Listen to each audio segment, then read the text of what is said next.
BCom part third के सभी विद्यार्थियों का बहुत बहुत स्वागत। आज हम sales promotion and sales management पुस्तक में विज्ञापन के वर्गीकरण और प्रकार का विश्लेषण कर रहे हैं, अध्ययन कर रहे हैं, विचार कर रहे हैं, चर्चा कर रहे हैं। जैसा कि आपको स्क्रीन पे दिखाई दे रहा है कि मुख्य शीर्षकों में विज्ञापन के विभिन्न प्रकार बताए गए हैं। भौगोलिक आधार पर, माध्यम के आधार पर, पाठकों, श्रोताओं, दर्शकों के आधार पर, कार्यों के आधार पर, प्रकृति के आधार पर, उत्पाद जीवन चक्र के आधार पर और अन्य विज्ञापन।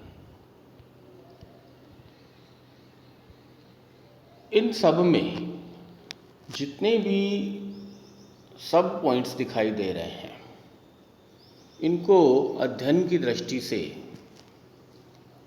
इन शीर्षकों में लिया गया है। यद्यपि अनेक प्रकार एक दूसरे के पूरक हैं, एक दूसरे के सहायक हैं। जैसे मैं सबसे पहले भौगोलिक आधार पर चर्चा करता हूँ। भौगोलिक आधार पर जैसे स्थानीय विज्ञापन, तो स्थान विशेष के लिए होने वाला विज्ञापन है।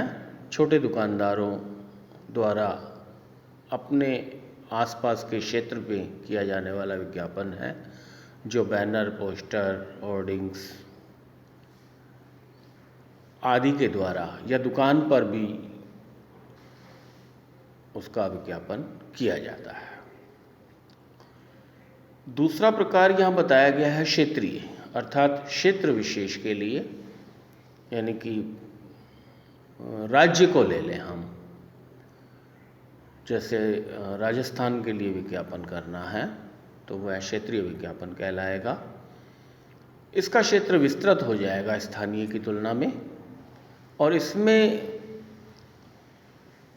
भी हम होर्डिंग्स, पोस्टर आदि को तो शामिल कर ही सकते हैं राज्य स्तर पर। उसके अलावा न्यूज़पेपर या चलचित्र आदि को भी ले सकते हैं। यह तो व्यापक स्वरूप है जो आपको तीसरे नंबर पे दिखाई दे रहा है। राष्ट्रीय, अर्थात जब विज्ञापन नेशनल लेवल पे किया जा रहा है, अर्थात सभी राज्यों और केंद्र शासित प्रदेशों में किया जा रहा है, तो वह राष्ट्रीय विज्ञापन कहलाएगा। और इसके लिए तो जो नेशनल स्तर पर न्यूज़पेपर जा रहे हैं उनमें अपने विज्ञापन को डालना होता है, या फिर टीवी में अन्य जो चैनल्स चल रहे हैं उन चैनल्स के माध्यम से इस विज्ञापन को चलचित्रों द्वारा जनसामान्य तक पहुंचाया जाता है। अंतर्राष्ट्रीय विज्ञापन का जहाँ तक प्रश्न है, ऐसा विज्ञापन जो विश्व स्तर पर किया जाना है उसे हम अंतर्राष्ट्रीय विज्ञापन कहेंगे। और जैसे अभी कोरोना महामारी चल रही है, तो कोरोना महामारी का प्रचार प्रसार WHO के द्वारा किया जा रहा है, तो उसे हम अंतर्राष्ट्रीय विज्ञापन कह सकते हैं।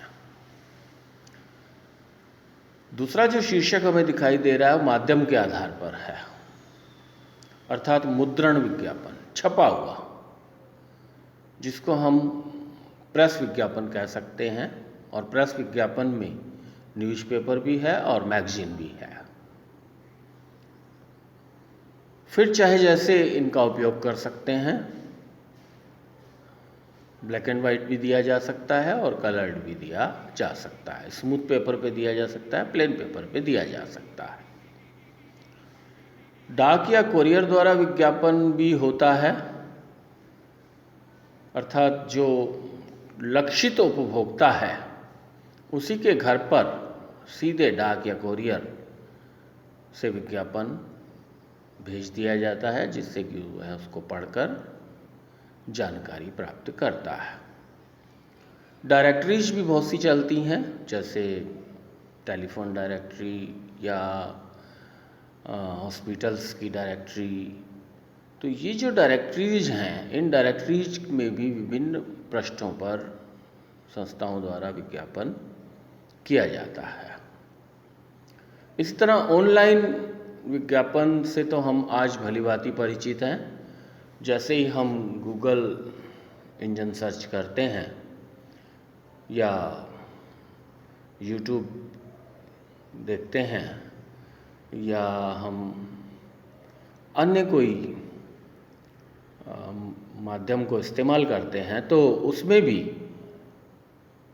जानकारी जहाँ विषय की होती है, विषय की जानकारी के साथ साथ विभिन्न विषय वस्तुओं के विज्ञापन हमें देखने को मिल जाते हैं। उसको हम कहेंगे ऑनलाइन विज्ञापन।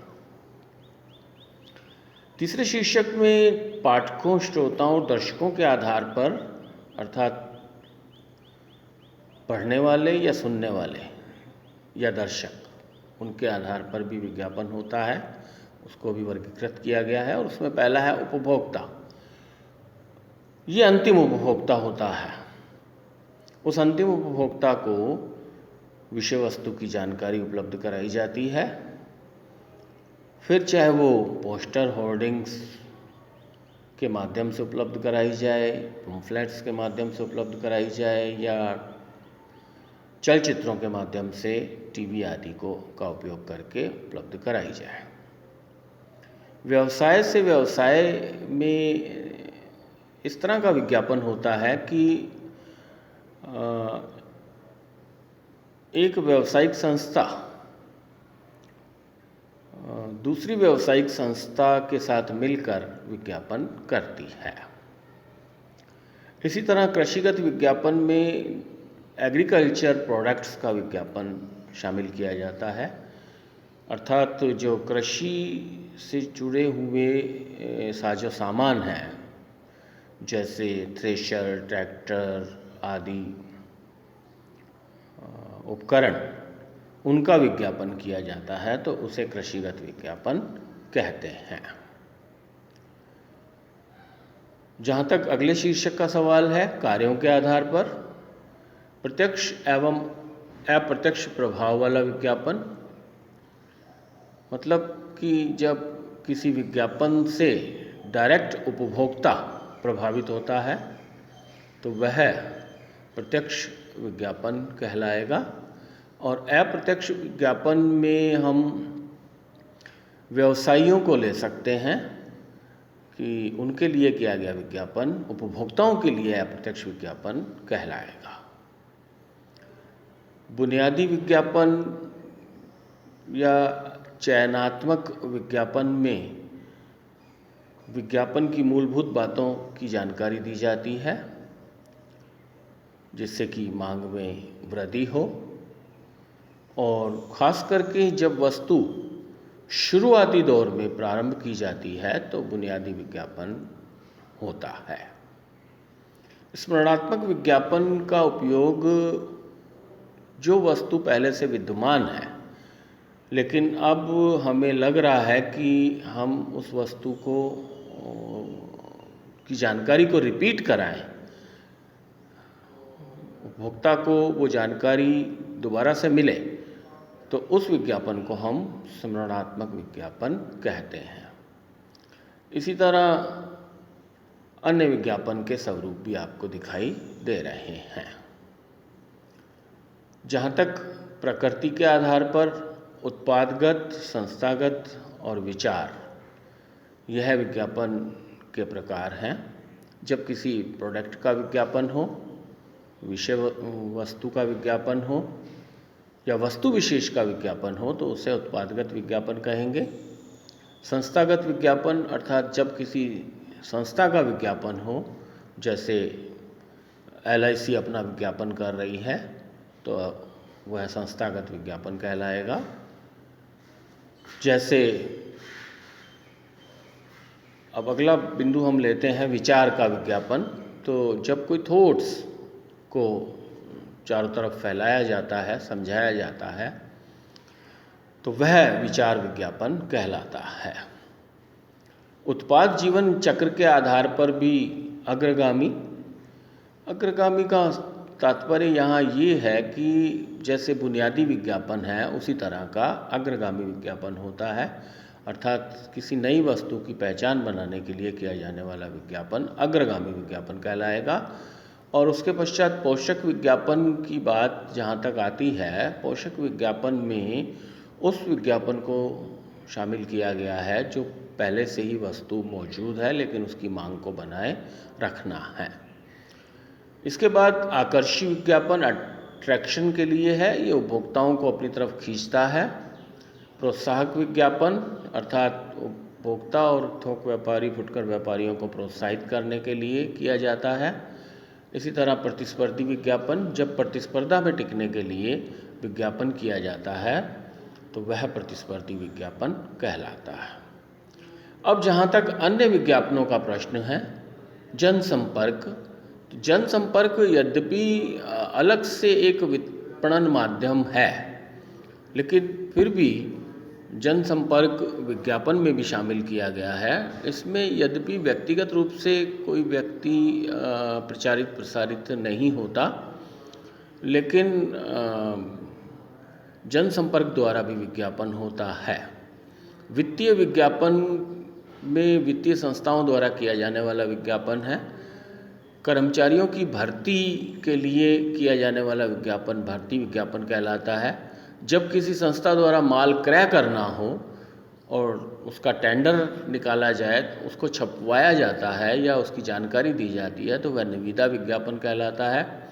और इसी प्रकार अन्य विज्ञापन आपको दिखाई दे रहे हैं।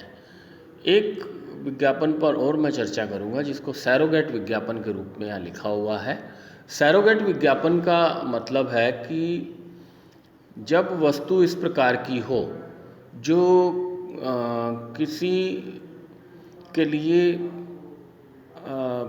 दुष्प्रभावी हो लेकिन उसका भी विक्रय किया जाना है, तो उसको प्रत्यक्षतः उच्चारित नहीं किया जाएगा, बोला नहीं जाएगा, लेकिन उसका कोई सपोर्टिंग प्रोडक्ट है उसके नाम से उसका विज्ञापन कर दिया जाता है। जैसे बैग पाइपर शराब वाले बैग पाइपर सोडा के नाम से विज्ञापन करते हैं, और जब सोडा से बैग पाइपर का प्रचार प्रसार हो जाता है तो जो भी इस प्रकार इच्छुक व्यक्ति हैं उन्हें उस प्रोडक्ट की जानकारी मिल जाती है। तो आज मैंने आपको अपने व्याख्यान में विज्ञापन के विभिन्न प्रकार, उनका वर्गीकरण संक्षिप्त में बताया है। आपको पूर्व की भांति उसी तरह ही मैं आप कह रहा हूँ कि पुस्तक की सहायता से इन्हें विस्तृत रूप से देखें और याद करें, अपने नोट्स बनाएं। मैं अपनी बात को यहीं समाप्त करता हूँ। नमस्कार, धन्यवाद।